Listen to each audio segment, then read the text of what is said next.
Kalian pernah nggak sih lihat orang jualan produk tapi ternyata yang desain itu konsumennya? Nah, produk seperti ini disebut dengan produk kustomisasi, di mana konsumen dapat memodifikasi produk sesuka mereka secara mandiri. Berdasarkan survei, kebutuhan akan produk kustomisasi semakin meningkat. Ternyata hal ini sejalan dengan bertumbuhnya generasi Z yang semakin lama semakin mendominasi pasar. Nah, siapa sih generasi Z?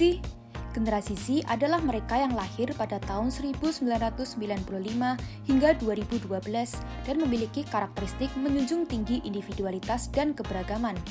Mereka juga tumbuh berdampingan dengan teknologi yang menjadikan mereka suka mengekspresikan diri, terutama melalui sosial media.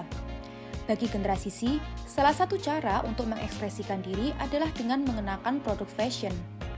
Nah, ternyata ada fakta menarik seputar dunia fashion loh, di mana setiap wanita itu setidaknya memiliki 3 buah tas untuk keperluan yang berbeda. Selain itu, penggunaan tas juga dapat berbeda menyesuaikan gaya berpakaian dari penggunanya. Dari fenomena ini didapatkan peluang untuk membuat produk tas yang dapat dikustomisasi dengan menargetkan wanita generasi Z yang diharapkan dapat menjadi sarana untuk mengekspresikan diri. Perancangan dimulai dengan pengumpulan data, riset, dan tinjauan literatur. Penyebaran kuesioner dan observasi lapangan dilakukan untuk mendapatkan preferensi yang sesuai dengan target pasar. Setelah itu, dilakukan analisis terhadap beberapa objek perancangan, seperti analisis aktivitas, komponen, material, mekanisme, bentuk, warna, dan elemen penting lainnya.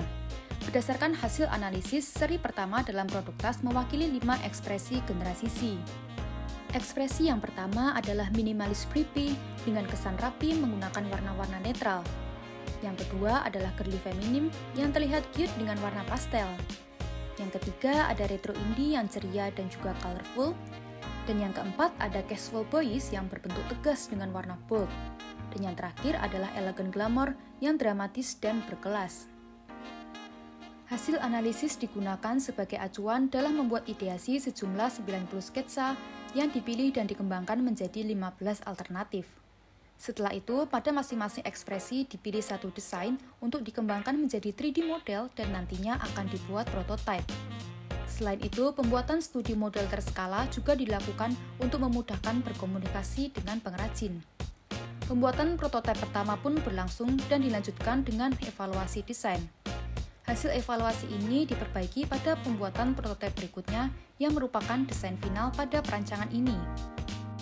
Prototipe yang kedua menghasilkan 2 body tas dan 3 flap yang masing-masing dapat dikombinasikan. Fitur pada produk perancangan ini yang pertama adalah mekanisme interchangeable menggunakan kancing magnet yang terpasang pada body dan flap tas. Yang kedua, variasi flap mewakili dari masing-masing ekspresi. Yang ketiga, mekanisme adjustable pada strap sehingga dapat disesuaikan dengan keinginan pengguna. Yang keempat, adanya fitur resleting dan inner slot pada body tas. Yang kelima, adanya berbagai macam aksesoris tambahan yang dapat digunakan untuk menghias tas.